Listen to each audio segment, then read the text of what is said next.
تھے، کبھی ہم ناکام ہوتے تھے، کبھی ہم کامیاب ہوتے تھے۔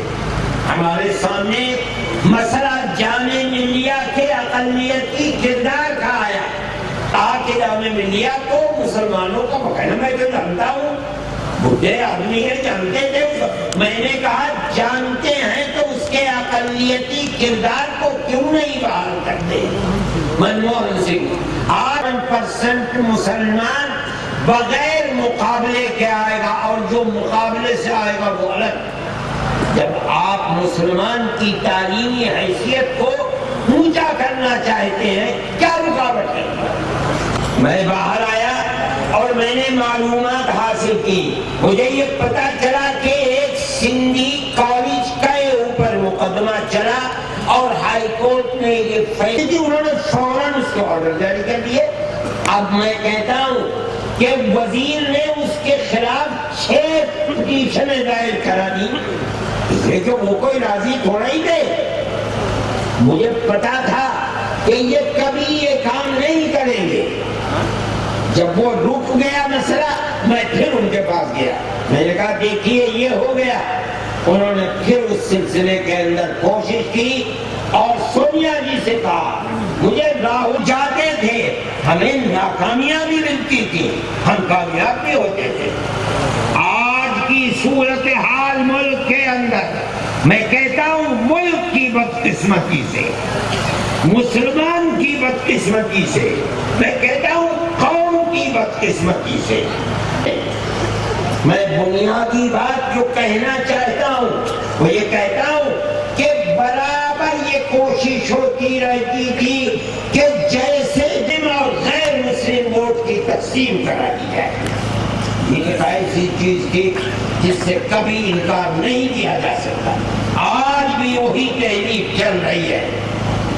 فساد، وہ لوگ جو سیکولرزم کے دعوے دار تھے دم بخود بیٹھے ہوئے، کوئی آواز نکالنے والا نہیں ہے۔ ایسا معلوم ہوتا ہے ملک کے اندر کہ مایوسی کا شکار ہے دنیا، ساری سیاسی پارٹیاں بلائے، ہم نے کسی سیاسی موضوع کے لیے نہیں بلایا۔ ہمیں اس سے کوئی سروکار نہیں ہے کہ اقتدار کی کرسی پر کون بیٹھتا ہے اور کون اٹھ کر جاتا ہے۔ ہم اپنے دین اور اسلام کے ساتھ اگر ملک میں زندہ رہ سکتے ہیں تو سیکولرزم میں زندہ رہیں گے، پھر پرستی میں نہیں زندہ رہیں گے۔ جمعیت علماء زندہ باد، مولانا ارشد مدنی، مولانا ارشد مدنی، علماء اسلام، علماء اسلام، تعلق، جمعیت علماء۔ ہمارا مسئلہ کسی ایک شخص سے نہیں ہے،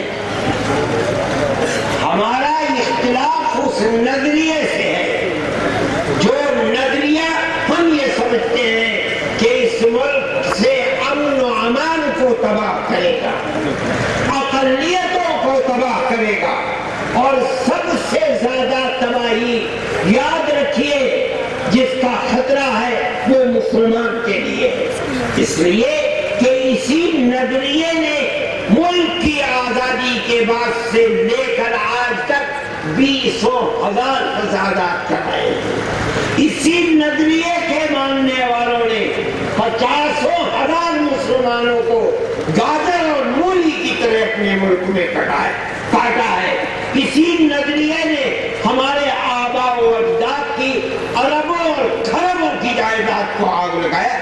ہم جانتے، دنیا نہ جانتی ہو، ہم ان ہاتھوں کو جانتے ہیں، ہم ان صورتوں کو جانتے ہیں۔